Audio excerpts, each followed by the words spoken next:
안녕하세요. 복리입니다. 9월 11일 월요일 오후 3시 37분입니다. 오늘 영상, 이번 영상 주제는요. 재건주 지금 추천드린 지 한 8일째 되는데 SY 삼부토건 유신 금강공업 계속 보유 의견 드리는 내용, 그 다음에 에너지주는 주말 영상을 통해서 에코바이오와 GNC 에너지를 말씀드렸는데 에코바이오는 오늘 상승이 나왔어요. 그래서 댓글을 통해서 차익 실현하시라고 안내드리고 GNC 에너지는 계속 보유 의견을 드렸습니다. 향후 증시 움직임은 유가와 달러에 달려있는 듯 보여지고요. 오늘은 월요일이니만큼 국내 주요 업종 지금 그나마 좀 움직이는 테마들 한번 위치를 한번 싹 점검해 보도록 하겠습니다. 일단은 매일매일 확인하는 지표부터 한번 보고 넘어가실게요. 10년물 국채금리는 오전 중에 상승하다가 소폭 윗꼬리를 달았고요. 달러가 오늘 개발하기 나왔죠. 일봉상. 왜 그러냐면 CPI 예측치가 공개가 됐는데 헤드라인 CPI는 상승인데 근원 CPI가 0.3% 정도 하락하는 걸로 나오니까 그거를 반영해서 일단 내려온 모습입니다.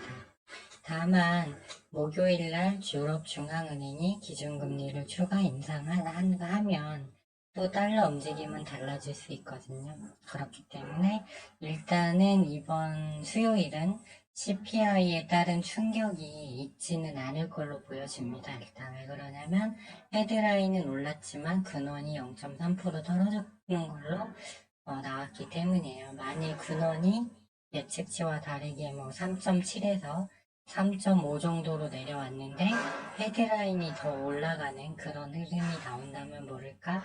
일단은 시장에서는 좀 그렇게 이거를 심각하게 받아들이지 않을 확률이 좀 높아진 것 같습니다. 그래서 국내 증시 테마 순환매는 계속 이어질 걸로 보여지고요. 다만 유가는 여전히 상승 흐름을 나타내고 있어요. 이제 CPI 예측치가 나오니까 나스닥 선물이 이제 조금 지금 상승 중입니다. 보시면 한 0.26% 정도 상승하면서 일봉상 반등을 시도하려는 일단 모습이 나오고 있습니다. 오늘하고 내일은 특별한 일정이 없기 때문에 이제 이거는 시장의 흐름에 따라서 아마 움직일 걸로 보여집니다. 국내 증시를 보시면 코스피는 오늘 0.36% 상승, 코스닥은 0.18% 하락이 나왔어요. 두 개 다 일봉상 검은색 21선에서 공방 중이죠. 때로는 시장의 방향성이 나오기까지 상당히 오랜 시간이 걸리기도 합니다. 다만 수요일날 CPI 충격이 예측치대로만 나온다면 그렇게 없을 걸로 보여지기 때문에 일단은 순환매 장세는 계속 돌아간다 이렇게 보시면 될 것 같고요.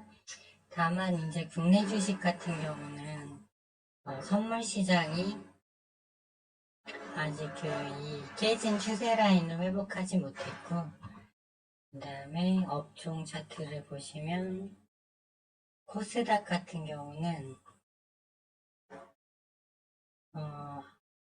21선 위에 있고 아직 이 하단 라인은 깨지 않았어요.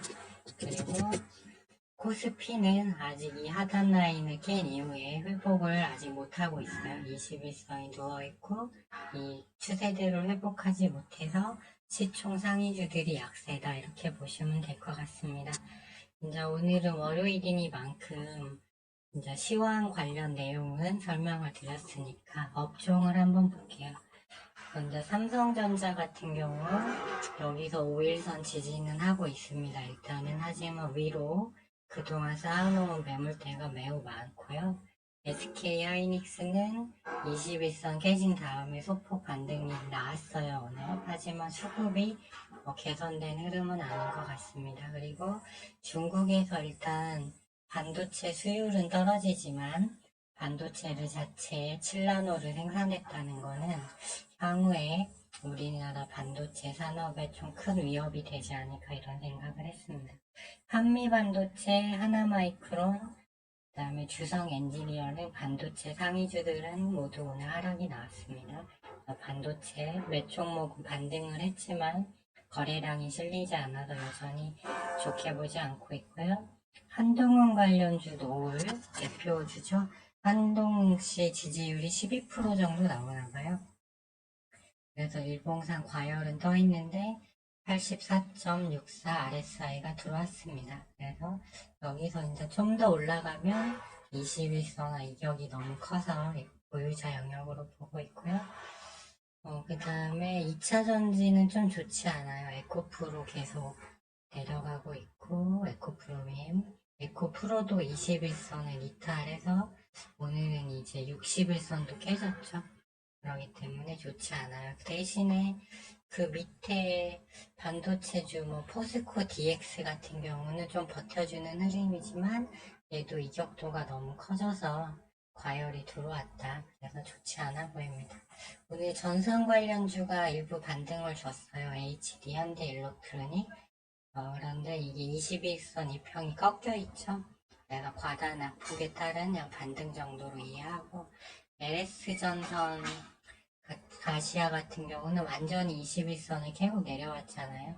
그렇기 때문에 또 추세는 좋지 않고 원전도 두산 에너빌러티가 여전히 위로 매물대가 첩첩산중입니다. 그래서 오늘 반등 시도를 줬지만 윗골이 달고 밀렸고 그 다음에 중국의 요소 수출 금지 결국 중국 정부가 아니라고 했고 정부도 비축분이 충분하다고 말을 했죠. 그래서 매물대 맞고 오늘 음봉이 크게 나왔습니다. 그래서 이쪽도 끝난 것 같고 그 다음에 중국 철강 제품 관세 부과 검토 도식의 철강주 대장주였죠. 하이스틸이 금요일날 상한가를 갔는데 이거 호재 아니라고 말씀드렸잖아요. 그래서 오늘 장중에 올랐다가 이제 결국은 음봉으로 마감을 했습니다. 그래서 이쪽도 다른 애들도 흐름이 아직 차트가 다 밑에 깔려 있는 거라 좋지 않고요. 이제 한국화장품에서 이제 중국 관련 소비주가 오늘 좀 올랐지만 한국화장품은 워낙 소형주고 여기 최대 매물대 아직 돌파를 못했어요. 그리고 30분 봉상 이미 과열이 떴고 코리아나 같은 경우는 21선 일봉상 회복 못하고 분봉도 역배열이죠. 근데 이제 과매도가 떴기 때문에 일단 떨어지기 전에 올려놓고 또 떨어지는 패턴이 좀 이렇게 보입니다. 네, 그래서 이쪽도 그런 거 같고 바이오 쪽이 오늘 또 이제 기존에 좀 올랐던 애들은 좀 조정이 나왔고 다른 밑단에 있던 애들 몇 개 정도 올라왔지만 큰 의미는 없다고 보고 있고요. 로봇주가 지금은 가장 강하다고 말씀드렸는데 아까 스맥을 예로 들면서 스맥이 한 20, 아까 20 한 2% 정도 오르고 있을 때 오후 1시 방송을 통해서 말씀을 드렸는데 RSI가 91.71입니다. 이 구간 들어서면 여지없이 조정이 항상 나왔어요. 그래서 오늘 로봇주들이 다 오르다가 약한 애들부터 음봉을 다 맞았죠. 그렇기 때문에 이제 로봇은 하루 이틀 정도는 더 갈 수 있을지 모르겠지만 신규 진입 자리는 절대 아니다. 이제 여기서 물리면 답도 없습니다. 그래서 이제 제 개인적으로 이 수급이 이제 재건 쪽으로 넘어오지 않을까 이렇게 생각을 하고 있고요.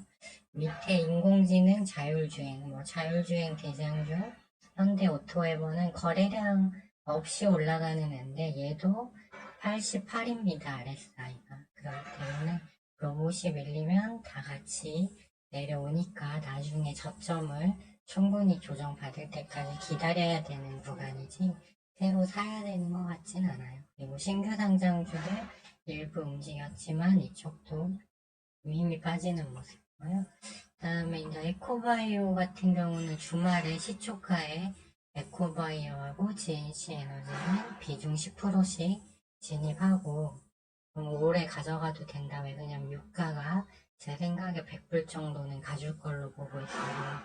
이제 스윙으로 추천을 드렸는데 오늘 다른 에너지주들 유가 관련주는 못 가는데 에코바이오만 올랐죠. 그래서 아까 22% 정도 갔을 때 이제 이건 차익 실현하시고 다시 자리 잡아드릴 테니까 일단 매도하고 나오시라고 안내를 드렸습니다.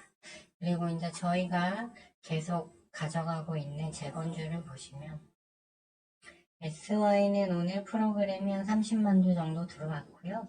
오늘 갭을 떠서 만약 상을 닫았으면 내일 정도 갭에서 매도해야 되는 자리입니다. 그런데 오늘 최종 18.81% 고점 찍고 7.29로 끝났어요. 하지만 여기서 아직 RSI가 69밖에 안 되고요. 최대 매물대를 일단 다 뚫었잖아요. 그렇기 때문에 여기서 버티다가 더 치고 갈 수도 있는 자리입니다. 그래서 매도하지 말라고 말씀드렸고요. 이제부터는 3부 토건이 좀 이제 끌어주는 흐름이 나올 것 같아요. 오늘 35만 6천 주 매수세가 들어왔는데 분봉상 이제 하락하던 20일 이평을 수평으로 일단 돌려놨습니다. 그리고 21선 위에서 거의 붙어있죠. 이격이 거의 없고 RSI가 54.84입니다. 그렇기 때문에 지금은 좀 지루해 보여도 향후에 좀 크게 갈 수 있는 게 재건이라고 보고 있고 무엇보다 수요일날 일단 CPI 충격이 없을 것 같으니까 그러면 계속 가져가도 되거든요. 호재 나올 때까지. 그리고 원희룡 장관 우크라이나 파견도 대기하고 있고 제 경험상 이런 자리에서는 이제 호재 뉴스가 언제 나올지는 아무도 알 수 없죠. 하지만 자리가 갖춰지면 보통 나오는 경우가 좀 많습니다. 그래서 이것도 계속 가져가자. 자, 금강공업은 순위가 후순위니까 좀 밀렸지만 역시 21선 금방이니까 매도할 필요 없고 하단에 21 2평이 얘도 하향하다가 다시 수평 위상향으로 자리를 잡았으니까 문제 없어 보이고요. 제가 갖고 가는 유시는 오늘 한 4% 정도 오르다가 다시 얘만 마이너스 0.53 빠졌지만 얘 같은 경우는 뭐 우크라이나 재건도 있지만 뭐 가덕도 신공항에서 여러 재료가 많습니다. 그래서 구태여 지금 다른 거 신규 진입할 거 없는데 매도할 이유는 없다고 보고 있습니다. 네, 이 정도로 정리될 것 같고요. 일단은 미국 나스닥이 중요합니다.